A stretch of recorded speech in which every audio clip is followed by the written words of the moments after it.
जळगाव तालुक्यात यंदा 3000 हेक्टरवर तुरीची लागवड, शेतकऱ्यांकडून सध्या काढणीला सुरुवात, चांगल्या दरामुळे शेतकऱ्यांमध्ये समाधानाचं वातावरण। नाशिक जिल्ह्याच्या ग्रामीण भागात मोठ्या प्रमाणात कांद्याची लागवड, मुबलक पाणीसाठा उपलब्ध, त्यामुळे रब्बी हंगामाचा जोर राहणार।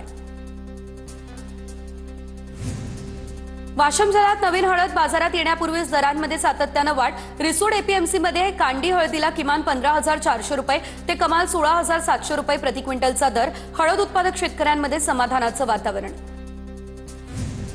नंदुरबार जिल्ह्यात स्ट्रॉबेरीचं उत्पन्न वाढलं, मात्र बाजारपेठ नाही, त्यामुळे स्ट्रॉबेरीला कवडीमोल भाव, बाजारपेठ उपलब्ध करून देण्याची शेतकऱ्यांची मागणी।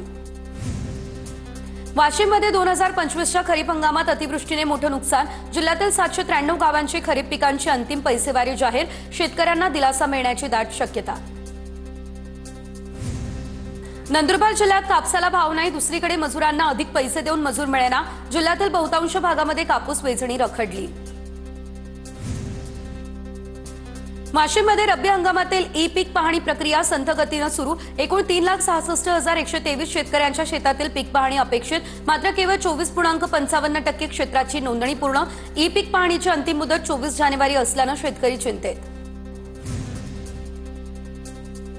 खेड तहसीलदाराच्या मनमानी कारभाराविरोधात शेतकऱ्यांचं हलगीनाथ आंदोलन, बनावट कागदपत्रांच्या आधारे तहसीलदार शेतकऱ्याची मिळकत बळकावत असल्याचा आरोप, जिल्हाधिकाऱ्यांच्या निर्देशानंतरही मनमानी कारभार सुरू, त्यामुळे शेतकऱ्यांचं आंदोलन सुरू।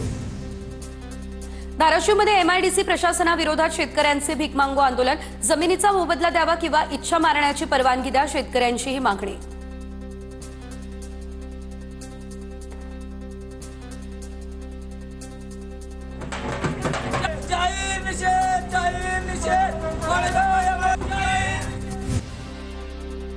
बीडमधील कडा सहकारी साखर कारखाना सुरू करण्याची इच्छा, कारखान्याची जमीन हडपण्याचा मात्र धोंडेंचा डाव, कामगारांना सोबत घेऊन अजित पवारांची घेणार भेट, प्रताप थोरवे यांचीही प्रतिक्रिया समोर।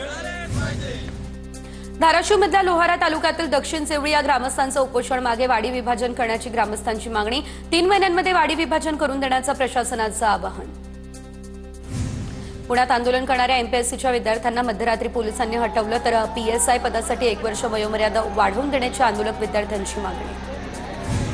आंबेगाव तालुक्यातील मांदळवाडीतील बिबट्या जेरबंद, वन विभागानं मोठ्या संख्येने बिबटे पकडण्यासाठी पिंजरे लावले, पुणे जिल्ह्यामध्ये आतापर्यंत 80 पेक्षा जास्त बिबटे जेरबंद।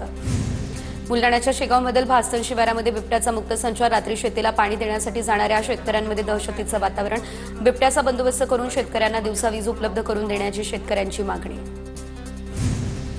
पुण्याच्या राजगुरुनगर या शहरातून एआयच्या माध्यमातून बनवलेला बिबट्याचा व्हिडिओ व्हायरल, तरुणाला नागरिकांनी पकडलं, व्हिडिओ केल्याची कबुली, प्रशासनानं अद्याप कोणतीही कारवाई केलेली नाही अशी माहिती समोर। तर वर्धा या ठिकाणचे नगराध्यक्ष सुधीर पांगोळी यांच्याकडून जिल्ह्यातील विविध प्रभागांची पाहणी, स्वच्छ वर्धा सुंदर वर्धा शहरासाठी नागरिकांना सोबत घेऊन काम करणार, पाहणी दरम्यान सुधीर पांगोळी यांचीही प्रतिक्रिया समोर।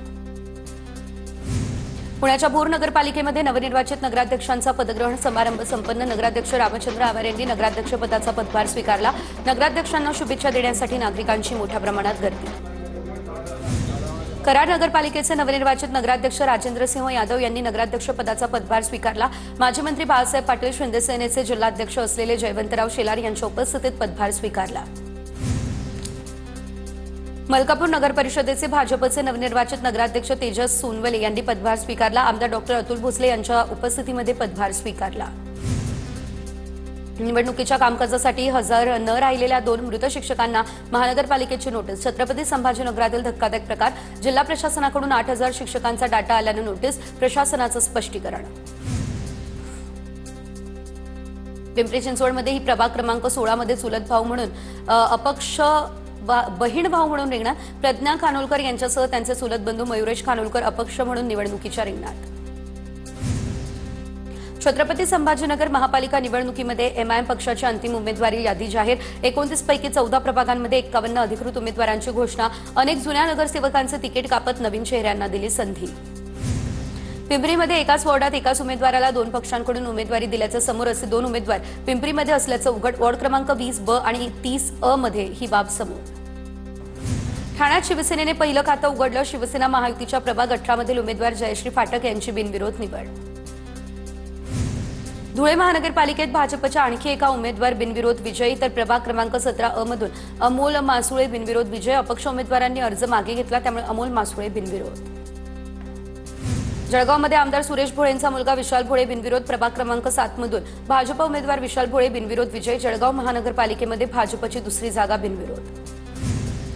जळगावमध्ये शिवसेना शिंदे गटाच्या संतोष पाटलांची निवडणुकीतून माघार. मला उमेदवारी न मिळाल्याचं कार्यकर्त्यांना दुःख, मात्र पक्षनेत्यांच्या आदेशानुसार माघार घेत असल्याचं संतोष पाटलांचं स्पष्टीकरण.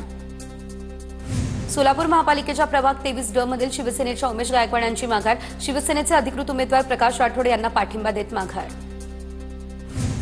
धुळे पालिकेच्या निवडणुकीत 522 अर्ज वैध. 48 जणांनी अर्ज मागे घेतले, तर भाजपचे 3 उमेदवार बिनविरोध निवडून आले. 74 जागांसाठी सुमारे 2000 अर्जांची विक्री. सोलापूरमध्ये माजी नगरसेविका कुमुद अंकाराम यांचा प्रभाग 8 आणि 10 मधील अपक्ष अर्ज मागे. प्रभाग क्रमांक 3 मधून शिंदेच्या शिवसेनेकडून भरलेल्या उमेदवारी अर्ज कायम.